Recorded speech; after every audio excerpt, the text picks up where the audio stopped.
To my channel. నేను మీ లక్ష్మిని. ఈరోజు మీరు చూడబోయే రెసిపీ ఎగ్ ఆమ్లెట్. దానికి కావాల్సిన పదార్థాలు 4 బ్రెడ్లు తీసుకున్నానండి, 4 ఎగ్స్ తీసుకున్నాను, ఆనియన్స్, టమాటో, మిర్చి, గీ తీసుకున్నానండి. ఒక మిక్సింగ్ బౌల్ తీసుకుని దాంట్లో కొంచెం వాటర్ వేసుకున్నాను. ఎందుకంటే కారం సాల్ట్ బాగా మిక్స్ అవ్వాలంటే కొంచెం వాటర్ వేసుకుంటే బాగా మిక్స్ అవుతాయండి. దీంట్లో కారం వేసుకున్నాను. మీ టేస్ట్కి తగినంత కారం వేసుకోండి. సాల్ట్ కూడా మీ టేస్ట్కి తగినంత వేసుకోండి.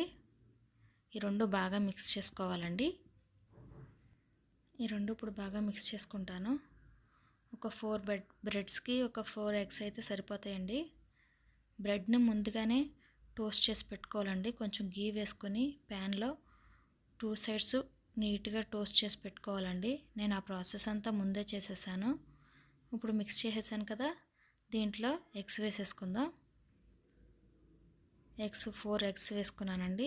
దీన్ని కూడా బాగా నీట్గా బీట్ చేసుకోవాలి. బాగా మిక్స్ చేసుకోవాలండి. మిక్సింగ్ అనేది ఇంపార్టెంట్ అండి ఎగ్ ఆమ్లెట్కి. ఎప్పుడు చూసారుగా బబుల్ లాగా రావాలండి. ఇప్పుడు దీంట్లో సన్నగా తరిగి పెట్టుకున్న మిర్చి, సన్నగా తరిగి పెట్టుకున్న ఆనియన్స్, సన్నగా తరిగి పెట్టుకున్న టమాటా వేసుకుంటున్నానండి. మీ దగ్గర కొత్తిమీర ఉంటే కొత్తిమీర వేసుకోవచ్చు. నా దగ్గర కొత్తిమీర అవైలబుల్గా లేదు, అందుకు నేను వేయట్లేదు. కొత్తిమీర వేస్తే టేస్ట్ చాలా బాగుంటుందండి. చాలా రోజుల నుంచి అడుగుతున్నారండి మా పిల్లలు ఎగ్ ఆమ్లెట్ కావాలని. సరే, ఇంట్లో బ్రెడ్ ఉంది, ఎగ్స్ ఉన్నాయని ఈరోజు చేస్తున్నాను. టేస్ట్ అయితే బాగుంది కానండి కొంచెం ఇబ్బంది పెట్టిందండి. ఆ మిస్టేక్ ఏంటో నేను చెప్తాను. మీరు చేసినప్పుడు అలాంటి మిస్టేక్స్ చేయకండి. చూసారు కదా, నీట్గా బీట్ చేసేసుకున్నాను. మా పిల్లలు చాలా రోజుల నుంచి అడుగుతున్నారండి ఎగ్ ఆమ్లెట్ చేయమని. సరే, దోశ పిండి అయిపోయింది, ఇడ్లీ పిండి అయిపోయింది అని ఇంక ఈరోజు చేస్తున్నానండి. ముందుగా ఒక ప్యాన్ తీసుకున్నాను. ఆ ప్యాన్ వేడైన తర్వాత కొంచెం ఆయిల్ వేసుకొని ఆ ప్యాన్ అంతా స్ప్రెడ్ చేసుకోవాలండి. ఆ ప్యాన్ అంతా నీట్గా స్ప్రెడ్ చేసుకున్నాక ఈ ఎగ్ మిక్సింగ్ చేసుకున్న మిక్చర్ అంతా దాంట్లో వేసుకోవాలి. చాలా టేస్టీగా ఉందండి ఎగ్ ఆమ్లెట్ అనేది.